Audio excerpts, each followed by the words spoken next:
Hello, welcome to BikeSocial. I'm Michael Mann, and this is the Yamaha XSR125. It's new for 2021. Came out in the middle of the year. It's in dealerships already, £4,450. But if you buy it on a PCP deal and you stump up 25%, that's about £1,100. You can have this for £49 a month. What a deal. That's less than a coffee a day, I reckon. And it certainly means that for me, it's a better way of commuting anywhere, whether you live in a big city or not. We're going to test it today on the roads in and around Rutland.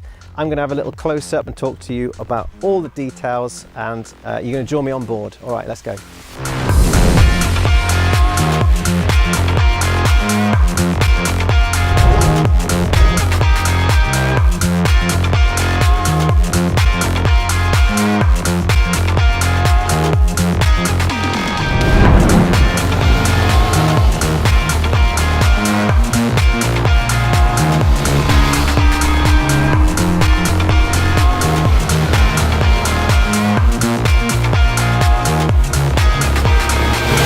It is Yamaha's 2021 XSR125. What a gem. So it joins the Sports Heritage lineup that also includes the XSR700, which is the twin cylinder, and the XSR900, and that's the triple. Of course, they are both based on the MT-07 and MT-09 platforms. Uber popular that they are. And that XSR sub-brand, you also could call it Sport Heritage, I guess. That was introduced way back in 2014. You know what? They've sold 32,000 of them since. So an entry-level Euro 5 compliant 125 machine with a maximum permitted power of 14.8 bhp, that's in this class, aimed at new riders as well as commuters. Obviously all you need is your CBT. So those people who want to move away from public transport is ideal. But the competition for newfound riches is pretty tough when you consider you've got electric motorbikes, you've got mountain bikes, you've got e-scooters, all sorts now you can buy.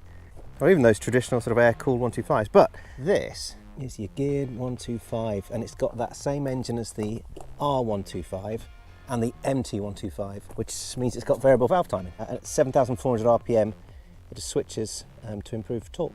It loves to rev. Maximum power is up at 10,000 RPM. Torque, or peak torque, sorry, is at 8,000. So that's 11.5 Newton meters. That's 8.5 foot-pounds. That's your peak torque figure. And peak power is 11 kilowatts, or 14.8 brake horsepower. And it's very similar to the MT125.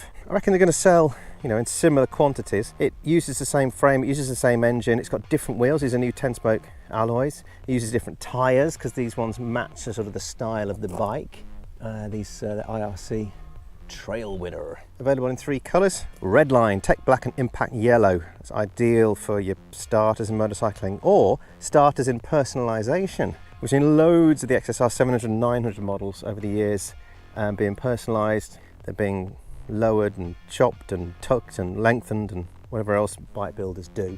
There's 20 odd official accessories available for this. 20 accessories in the official range. They're also going to do 2 packs, a race pack and a street pack, just with if you sort of bolt on accessories. But if you buy it as a pack, you buy it. It's cheaper than buying them all individually.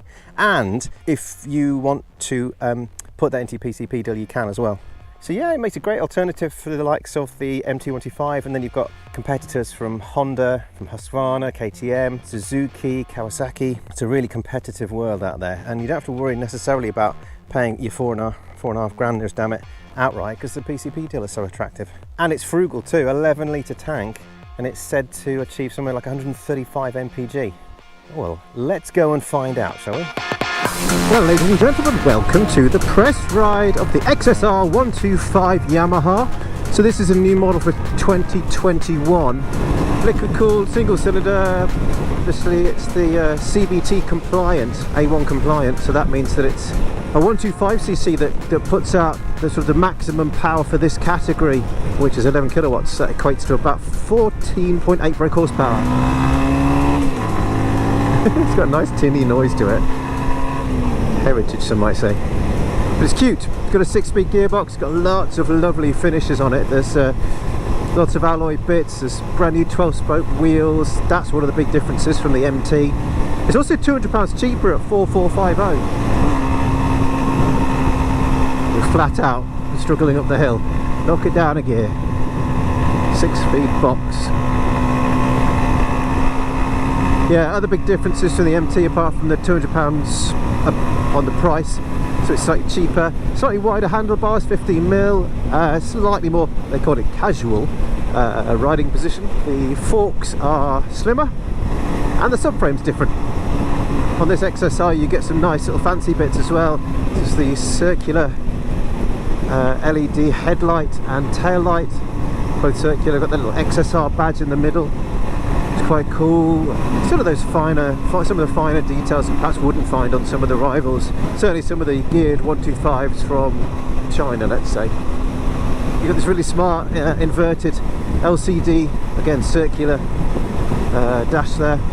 Got all usual digital rev counter and speedo, fuel gauge, and then you can flick. There's two buttons either side, they do the same thing. You've just got two options, whether you want to hit the left button or the right button. Let me get on this corner, I'll demonstrate. Yeah, here you got a button just there. It looks like it's the fixing, where it fixes to the bike on the casket there. But you can just press those and it toggles through. It's cool, it's smart, it's a funky little thing. Be ideal for a bit of town riding, and I'm sure we'll get to do some town riding on our press journey today that we've been promised or threatened with a trip through Corby. Here we are, here's the national speed limit sign.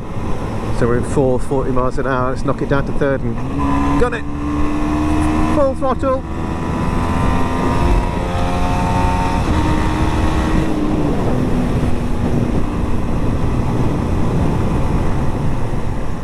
Lovely sound on the downshift. Ping ping! Obviously it's not a quick shifter up or down. But, you know, sometimes riding slow bikes fast is just as fun as riding fast bikes slow. There's not a great deal of wind protection here. It's not a particularly windy day, and at 55 miles an hour it's quite buffety against my chest and my stomach. But then there's nothing here to block it, of course not. That's a fairly obvious thing to say. But of course this bike hasn't been designed for flat out blasting through the B roads. Ultimately it's a cool little funky bike for commuting or showing off in town or just doing your short little trips. I say short little trips, but then the claimed MPG or the claimed economy of this bike is absolutely sensational. It's something like 135 MPG. This has got a little 11 litre tank, and if you do a bit of maths and you're looking northwards of 250 miles per tank at least, depending on how you ride it, of course. Lovely gearing on this, very smooth gearbox as well, very light to the touch on the clutch. It's super friendly. The seat height is 815mm, which again on paper, if you're a shorter rider or perhaps less experienced or new, you might be comparing seat heights on some models, and 815 is about average, I'd say. But this bike is really thin, very skinny. Certainly here at my where the seat joins the tank, I guess you'd call it the waist of the bike. Decent brakes as well. Single disc trim pop, standard issue. Although at 270mm, 275. Single disc on the back, slightly smaller. Yes, this bumpy B roads, they kind of accentuate the budgetness of the suspension. Of course it's not adjustable, not that you would particularly need it to be because of the kind of audience it's aimed at. Seat's quite hard. They call it a bench seat, tuck and roll bench seat. It's fairly flat. I don't think I'd want a pillion on here. A, for performance purposes, but B, it's not particularly comfortable, not spacious. You know, some pillion pace on here. Being so light, being so compact, turns really well. It's fast, it's nimble, light, and it's cool. It looks great. Fairly spacious actually. I'm 6 foot tall, 14 stone, and I don't feel as though I've swallowed it up in between my butt crack. It's a fine piece of equipment. You can really tell the quality. You can quality of the engine. It's very tractable. It's alive. It sings. It's easy. Very easy to ride. Yes, you've got to work it. Yes, you've got to rev it. It likes it. Don't be thinking you're doing a bad thing to it. It likes to be whipped. It likes to have its cables stretched, as some might say. That clutch is ever so light. The bite point on the brake lever is nice and sharp and strong. It's agile. It looks bigger than it is. It feels bigger than it is. It's got a bit of road presence about it too, and I like that. If I were 17, 18, 19, or if I were the type to commute in central London, then this is the wagon for me.